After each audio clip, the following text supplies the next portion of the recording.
Hey guys, this is Hell Hades. This is a Raid Shadow Legends video. Okay guys, it's planning time. At the moment, on the free-to-play, I'm smashing all sorts of content, honestly.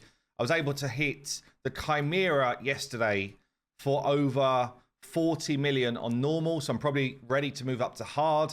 Oh, you can see here, I hit for 47.75 mil on the Chimera yesterday, which compared to the other guys in my clan, like double, triple, like their numbers, which is kind of crazy, honestly. So shows how well built this team is to get this content done. I'd say I've got just like what 1, 2, 3 people that manage speed in the team, one person that does debuffs and a bit of healing, and then one person who does damage.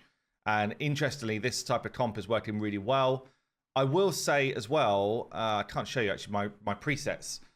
Like there's certain elements of Chimera where you just have to go in and start using A1s. Or what I tend to do is I tend to get to the far end of each of the different little mini stages, and then I start using just A1s so that when I'm up against like the next new threat, I've got all of my abilities ready to go. So that's the way I'm kind of managing it. But yeah, I managed to get all the way through to turn, I don't think it shows you here, all the way through to the end, like turn 65 on normal. So really pleased with that. It's a massive hit. It's by a long way the biggest hit on the free-to-play series so far, for the content creators at least. So what I'm thinking of now is I need to plan to smash Ultra Nightmare Clan Boss. I'm easily 2 key in Nightmare. I'm not 1 key in Nightmare though, and I think really to make that big jump, you should be pretty damn close to 1 key in Nightmare. So what differences can I make here? Really, it's going to be Ugo, your time is done, you're out. Probably Dawncaller is out as well. And that leaves me with someone doing speed, one person for damage, one person to keep my team alive. So I need to replace these two. Someone who's going to do my debuffs, and then someone who's going to also keep my team alive and bring the speed. So what I'm planning here, and what I've been working towards over the last few days, is Arbiter to come in.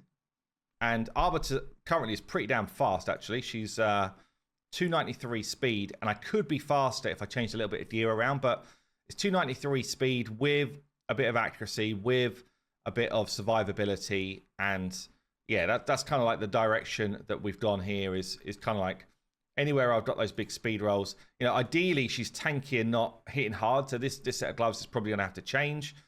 I am farming Dragon right now, trying to find some speed upgrades, honestly, for my Arbiter, but not getting the rolls that I want, as you can see.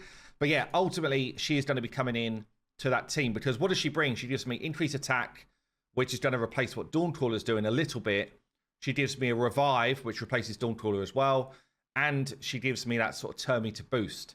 Because ultimately, what I have to do is I need to be able to build a team to improve on where I'm at that's going on a 2-for-1 speed tune.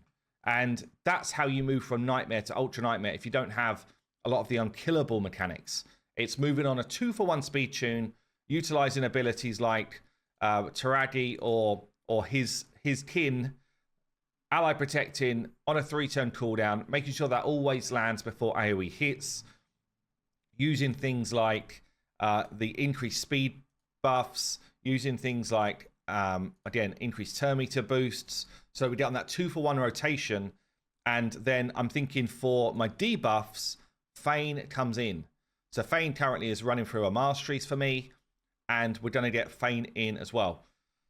The challenge I've got, and it is a big challenge, honestly, because it's not something I can easily rectify. I've got books here. Books are done on Fane. I've got books done on the speed part of Necmo's ability and his turn meters. This is the main one I needed to book, honestly. Don't need books there. Booking here would be slightly better to have the leech going out more frequently, but it's not a big deal, honestly. This is not a problem for me, and this is fine. So this was the main one I needed to book, and it's done. Arbiter is kind of the problem, because I need a book really in this A3.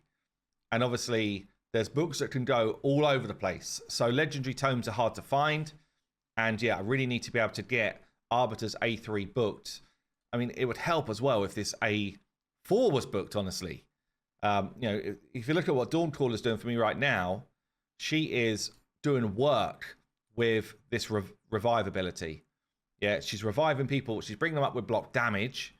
And, you know, currently I'm getting killed by the stun hit a decent amount. She picks them up. She gives them a go straight away. And she enables them to have time to heal up. So Dawncaller is doing a lot of work. She's also bringing increased defense. So there's part of my brain that's thinking, is it even an improvement to have Arbiter in the team versus Dawncaller? And the answer is the only way it is an improvement is if I'm going on a 2-for-1 speed tune, because I lose survivability, but I should gain a ton more damage. So that's the kind of plan. I'm going to be working through the speed tune, which I will show you guys as soon as I've got it done. But yeah, Udo now out. The debuff here is good, but it's going to be replaced by Fane bringing, honestly, a lot more. Decreased defense, weaken, decreased attack, which I've got a load of decreased attack, honestly, in the team, but it's a nice additional. And then some extra damage. So, and some extra poison, which is like one of the areas I don't have covered that well. Teredi does a bit of poisoning, but not a lot. So I think this is an improvement over Udo. Does mean that I don't have a sensible way to deal with a stun. So I need to factor into my speed tune the fact that I'm going to be stunned, and that stun target is likely to be Necmo as well. So it's almost as if his increased speed buff is on an additional cooldown. So lots of like moving parts. This is the challenge. This is why I really love Clan Boss, by the way.